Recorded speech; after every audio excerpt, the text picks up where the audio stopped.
I will say that this movie, although designed and created to give homage to domestic violence, there were some serious concerns. Back on the cinema scale, guys, today we are looking at It Ends With Us. Lily Bloom moves to Boston to chase her lifelong dream of opening her own business. A chance meeting with charming neurosurgeon Raoul Kincaid soon sparks an intense connection. But as the two fall deeply in love, she begins to see sides of Ryle that remind her of her parents' relationship. When Lily's first love, Atlas Corrigan, suddenly re enters her life, her relationship with Ryle gets upended, leaving her with an impossible choice. And in retrospect, that is what the film is. We see elements of Lily Bloom's life in connection with her childhood trauma, in connection with her childhood love life in her teenage years, her early teenage years. And the film in the very beginning focuses on different flashbacks, her present life and circumstance back to how she grew up. And then that is the interchange back and forth throughout the entire film. She gets caught up with this supposedly charming gentleman, Justin Baldoni, who plays Ryle Kincaid. Immediately in the film, you notice that his character is standoffish right from the beginning. So him and her have this connection, as it were. There is no foundation for the relationship. They have a unique conversation one evening, and then that conversation leads to intense and rapid physical chemistry between the two of them. But right away, one thing about this particular character is that you see from a mile away that he is someone that is aggressive, he's controlling, he is nasty, even a bit sarcastic when he first is introduced to the audience. One of the challenges with a particular film like this is it's supposed to give homage to domestic violence. And it's supposed to give homage to how the victims get caught up in domestic violence. Unfortunately, the movie portrays more of his dark side in their courtship rather than in their marriage. So we come to grow in this film with this character, and we see that he's very, very controlling. He's a jealous type of individual. But these things are portrayed well before the relationship progressed to a certain point. So it kind of waters down the element that when a victim of domestic violence comes into a relationship, they are blindsided. And based on the way his character was portrayed as aggressive so early on in the film, that kind of is taken away from Lily's character. Now, Blake Lively, on the other hand, plays this very uncertain, insecure female. And so, in some aspects, that would make sense, that would follow along with the plot line. But in other aspects, it kind of makes her character look a little bit naive.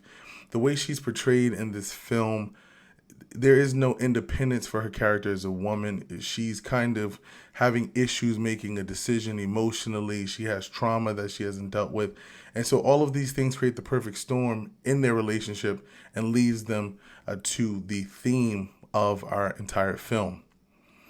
Sometime into the relationship, however, you find that their love, how it's portrayed in this particular movie, is very juvenile in some cases. There's a lot of physical contact. There's a lot of intimacy that plays out in this film, but there isn't really a lot of communication between the two of them.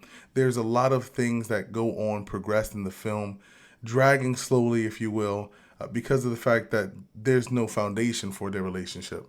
So a lot of the things that come up, it takes you in a different direction because the characters don't have much chemistry and dialogue. The dialogue is very flirtatious. It's very snooty, very sarcastic with one another, even after they progress deep into their relationship. And then the chemistry of Blake Lively with Justin Baldoni, you can definitely tell that they're coworkers. You don't really connect with the characters in the movie, either character. Certain aspects of the relationship are a bit confusing. There are certain things that he said way before they were in a relationship that would cause the average woman to, hey, what did he mean by that? But again, a lot of things are ignored. She runs into this relationship and she meets that untimely circumstance that the movie is based on. That's the homage that this movie is trying to focus on. Chemistry lacks significantly between Blake Lively and Justin Baldoni. I will say I did enjoy Jenny Slate as Alyssa. She plays the sister of Ryle.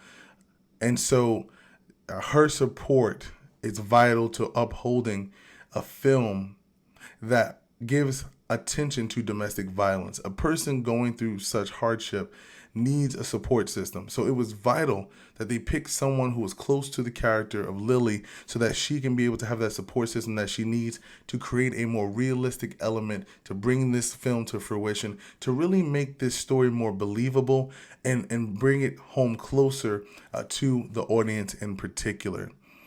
And then in the middle of this challenging relationship that Blake Lively finds herself in, or Lily Bloom, she reconnects with her high school sweetheart. And I will say, Brandon is a very, very cool, smooth character. He plays Atlas Corrigan. He's very, very wonderful to see on screen. He's very believable. It was much more chemistry between Brandon and Lily Bloom, or Atlas and Lily Bloom, than you see between Lily and Ryle. Could be because that's the way it's supposed to be portrayed. But again, you're trying to hone in on the fact that she was tricked into this relationship because she thought that Ryle was one way, and then he turns out to be something completely different. And then it goes into her background a little bit, the fact that she grew up in an abusive environment that might play a little bit of a role into how or why she makes certain choices that she makes. But again, there is a lot of development lacking in this particular film. There's a lot of missing plot, a lot of scene changes that are rapid and quick, and just a lot of backdrop scenery. So you're in the movie theater and you're trying to grab these emotions with this character, and then all of a sudden, scene change. Scene change. Scene change. And so all in all, that makes the movie, it really waters down the element of what they're trying to give homage to: domestic violence and domestic abuse. There are elements of this movie that I will say can be appreciated. For example, there is a way that the director decides to portray her domestic violence through her mind. So it's portrayed that way to the audience. But then what happens afterwards is that she's able to come to this realization later on. The audience is able to see a different perspective later on. And that is something that is realistic, because when a person is going through domestic violence, it's easy to conclude or say it will never happen again, that was an accident. So the way that that was portrayed in this particular movie, that element works. But other than that, there is a lot of things that just lack sufficient closure for the audience. You're trying to grow with these characters and be connected to them. You're not necessarily looking for a happy ending, but you're looking for realistic closure. And that's something that you just don't get in this particular film. I will say that it was a very interesting dynamic to see on screen. Never read the book before, so I'm not sure if you guys can help me out with how you felt as though the book transferred to screen. Sometimes there's more details in the book, and the studio takes out a lot of details from the movie itself, just for the sake of keeping the movie rolling. I will say that Tyler Perry does give great homage and great theatrical perspective in those abusive relationships in connection with domestic violence. If you haven't seen those in particular Tyler Perry movies, look them up and let me know which one that you might have enjoyed. How did this movie make you guys feel? Let us know in the comment box, and we'll be back with you guys on Cinema Scale for the next one. Peace out.